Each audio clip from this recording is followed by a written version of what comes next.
Как успешно пройти процедуру СТУПРО? Если вы планируете или начинаете СТУПРО, обязательно посмотрите это видео до конца.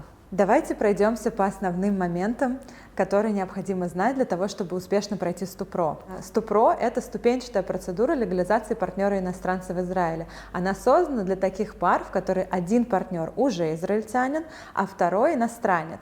Из этого вытекают основные требования процедуры. Их два. Первое — это быть настоящей искренней парой, и второе — выбрать центром своей жизни Израиль. Именно эти вещи вы будете доказывать на протяжении всей процедуры, на протяжении всех проверок, которые будете проходить.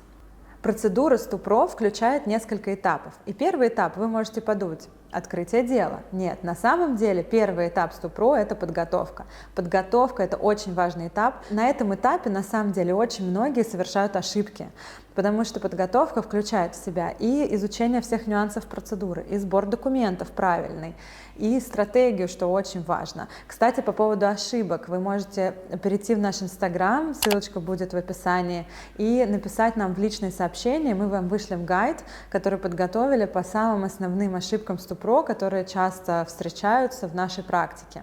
Затем следующий этап – это открытие дела. Открытие дела сейчас происходит онлайн.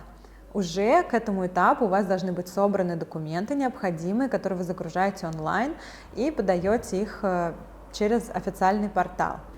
Ваше онлайн-прошение будет рассмотрено МВД, после чего МВД приглашает партнера-израильтянина принести оригиналы документов, которые вы подавали онлайн. Далее МВД принимает решение, давать ли разрешение на въезд партнеру-иностранцу. После получения разрешения партнер-иностранец может въехать в Израиль для уже начала процедуры и воссоединения со своей второй половиной. Частый вопрос, который мы получаем от многих пар, это сроки. Сколько ждать, сколько длится, когда же мы сможем быть вместе, когда мы сможем съехаться вместе в Израиле. По опыту сроки ожидания могут быть разные, от 3 до 8 месяцев сейчас, и это зависит от разных факторов, в том числе ваших индивидуальных. Это зависит от вашей индивидуальной ситуации, были ли или не было ли у вас нарушений до начала процедуры. Ваша персональная ситуация, не подозревает ли МВД, что у вас фиктивные отношения или что вы фиктивная пара. Также это может зависеть от загруженности МВД по месту жительства, потому что вашу заявку рассматривает МВД по месту жительства. И тоже частый вопрос, как адвокат помогает со сроком, может ли адвокат помочь сократить сроки? Ответ здесь и да, и нет. Объясню почему. Потому что адвокат напрямую не принимает решение, к сожалению, о вашем въезде. Это решение принимает МВД. Но что делает адвокат и как это действительно сокращает срок очень часто? Адвокат берет ваше дело, готовит вам правильную стратегию изначально, подготавливает все ваши документы, и ваше дело будет подготовлено в лучшем виде. Окей, разрешение на въезд получено, все супер, пара может, теперь партнер-иностранец может въехать в Израиль и начать, собственно, процедуру воссоединения, но самое главное уже быть вместе со своей второй половиной. Что же дальше? А дальше вас ждет серия проверок на протяжении 5-7 лет, которые включают проверки в МВД, проверки в нативе, на основе которых принимается решение о вашем статусе в Израиле. После прохождения первого этапа проверок МВД, женатые пары могут рассчитывать на получение уже вида на жительство, это виза Алеф-Хамеш, а пары, которые не находятся в официальном браке, получают статус Б1, это туристическая виза с правом работы. Затем следует ежегодное обновление статуса, и через 5-7 лет вы можете подать прошение на получение гражданства или постоянного вида на жительство. Вот так примерно сейчас выглядит процедура, это в общих словах, а сейчас мы поговорим с адвокатом Рои Капахом и зададим вопросы про нововведения, нюансы, все, что необходимо знать, и он обязательно даст рекомендации всем, кто планирует или начинает СТУПРО. Okay, and now we're going to talk with Roy about the changes of the procedure, the nuances and the recommendations. Okay, so what are the main changes and the important changes that came into power lately? The main one is about the kids. About the kids you can add to the process.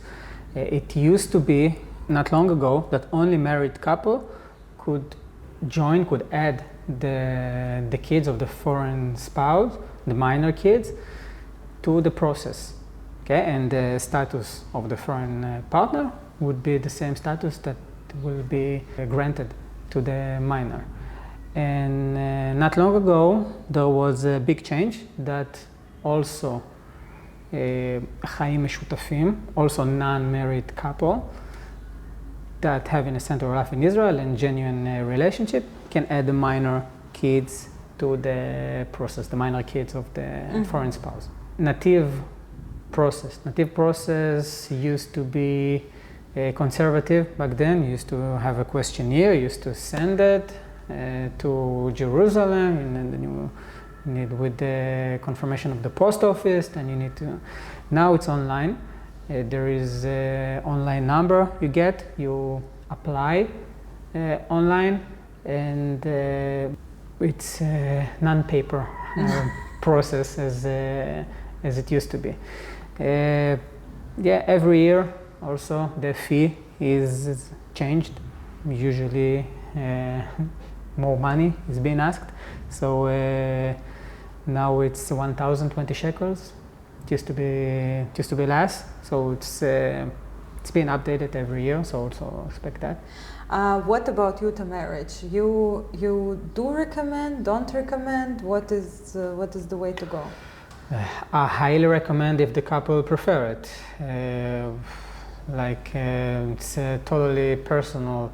If it's only a bureaucratic thing for the couple, okay, do it online and do your ceremony here, as we kinda prefer to do it too.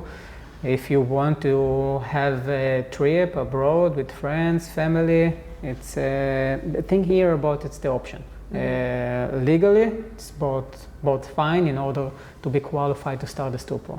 Can you open СТУПРО if you're not married? Totally yes. The two main factors just need to be met: the honesty of the relationship and center of life. Once you meet these two main tests, big criteria, you're good. So what cases we consider, and in general considered, to be the hard cases? Where do you need help, and at least to come for the consultation to check your situation? Okay, I can give you for a few examples of cases that usually gonna get things complicated. It's legal stay in Israel, past or future, denial of the entry to Israel of the foreign partner, deportation, СТУПРО after СТУПРО, if you already had in the past, if you granted status to someone or just try to, and you start in a new process, if you split it, if someone passed away, if there is a big age difference. This is very common cases that things can get complicated, and it's better to reach guidance and consultation and legal aid. Mm-hmm. And what if you mentioned illegal stay, you mentioned deportation? It's basically mistakes that people already did in the process. How to, what if you already did these mistakes? Is there still the opportunity to get status and to come to Israel? Because it's also a lot of people concerned about it. What if I got deported? What can I do? Can I even start СТУПРО? Let me.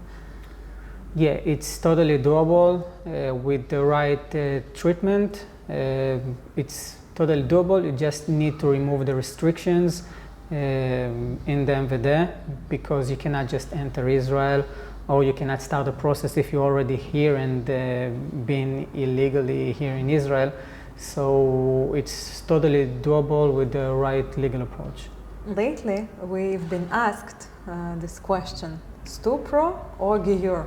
What do we answer on that? Yeah, I know this wave of Giyur is a bit controversial, because you need to understand, Giyur, it's a more spiritual process, and the honesty of the Giyur are going to be tested by the MVD.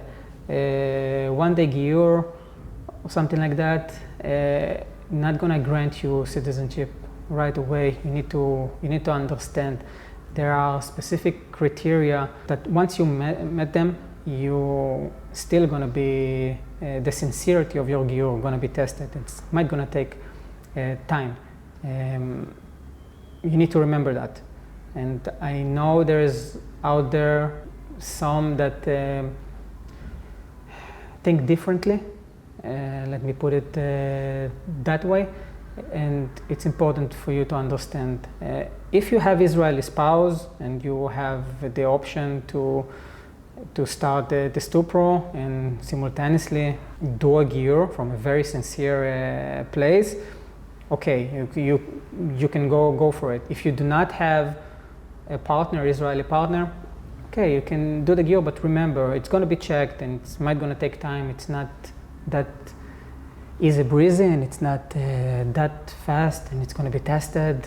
And so what are the main recommendations for those who start or about to start СТУПРО? Check all the criteria. Check everything that's been asked by the procedure, the actual procedure you're going to have. All the documentation, the public documentation, wedding certificate, birth certificate, personal status, criminal record, etc., with the apostille is asked. If you need to translate it. Notary translation, good notary translation without mistakes. Collect all the center of life document, everything needed, prepared wisely before you applying anything. Before you send anything to the MVD, be ready. You don't want to start with a lack of documents. It just can get things more complicated. And you need to understand if you have any problem or anything that you missed there before, in order to fix it in the right way for your process to be smooth and good. Because sometimes if you have a lot of documents, can make your process more difficult, and it might gonna take more time, and the way they're gonna observe and to see and deal with your case, the clerks in the MVD.